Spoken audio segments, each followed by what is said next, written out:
രാജരത്നം പിള്ള പണം കൊണ്ട് സമ്പന്നനാ, മനസമാധാനം കൊണ്ട് ദരിദ്രനും. മടുത്തു, ഇനി വയ്യ.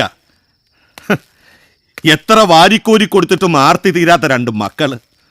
അവകാശ തർക്കത്തിന്റെ പേരില് അച്ഛന്റെ മുന്നിൽ വെച്ച് തന്നെ തോക്കെടുത്തടാ. ഇവരിങ്ങനെ തമ്മിത്തല്ലി തല കീറിയ ഞാൻ ഇത്രയും കാലം കൊണ്ട് ഉണ്ടാക്കിയെടുത്തതെല്ലാം അന്യാധീനപ്പെട്ടു പോവും, അതുറപ്പാ. എന്റെ ചോരയല്ലെങ്കിലും നീയേ എനിക്ക് മകനായിട്ടുള്ളൂ.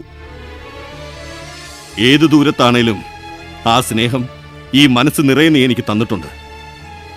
പക്ഷേ സ്വന്തം ചോരയിലുണ്ടായ മക്കളിൽ നിന്ന് എനിക്കത് കിട്ടിയിട്ടില്ല. അവരെ അത് പഠിപ്പിക്കാൻ എനിക്ക് കഴിയാതെ പോയി. നിനക്കതിന് കഴിയും. നിന്നെ കണ്ടെങ്കിലും അവരത് പഠിക്കണം. ഈ കണ്ണടയും മുമ്പ് അവർ 2 പേരും കൂടപ്പിറപ്പുകളായി സ്നേഹിച്ച് കഴിയുന്നത് കാണാൻ വലിയ ആഗ്രഹമുണ്ടടാ അച്ഛന്. ഉള്ളിലെ കരുത്ത് ചോർന്നു പോയി.